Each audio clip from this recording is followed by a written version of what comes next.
FF Indo harus bersatu gitu. Yang penting satu lagi. Yang penting FF Indo harus bersatu ya, walaupun kita kalah ya di negeri orang ya. Oh, sekarang gini, lo itu ngeklaim katanya sekarang begini, itu tuh lo nafsu. Lo mikirin nggak posisi si Plato di mana kalau bareng-bareng?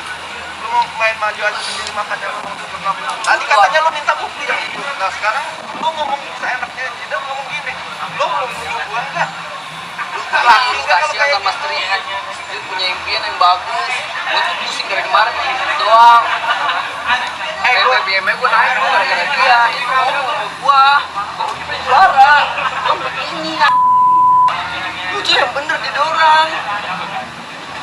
Lu tuh dipentingin di tim tapi lu tuh gak pernah ngotak jadi orang.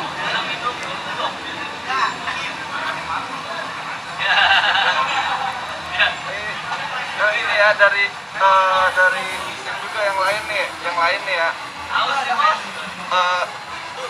Nih, misalkan kapten, gue tahu kalau lagi pusing suka bingung, Ipul itu ada di mana sih? Lagi bingung turun kemana? Kayak tadi aja gue lihat dia bingung.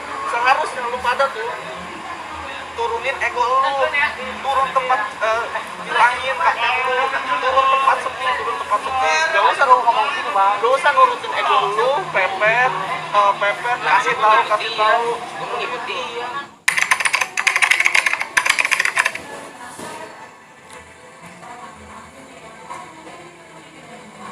Kemarin itu misal 05 mainnya kayak lagi kurang serius, dimana kita lagi susah dia malah bikin susah lagi. Jadinya ya gue pribadi gue yang nggak mau main si misal 05. Gue lebih baik masukin Kenzo daripada Regi, karena di tim kalau nggak ada yang ngikutin alur kapten ya nggak bakal bisa, semuanya nggak bakal berjalan lancar. Ya kita bisa ngasih ide tapi itu harus kita rundingin dulu, kira-kira kita kesini setuju apa enggak, kira-kira kita nyerang ini setuju apa enggak gitu. Jadi yang gue butuhin tuh itu. Kalau sekarang gue percaya dia udah siap bertanding untuk besok.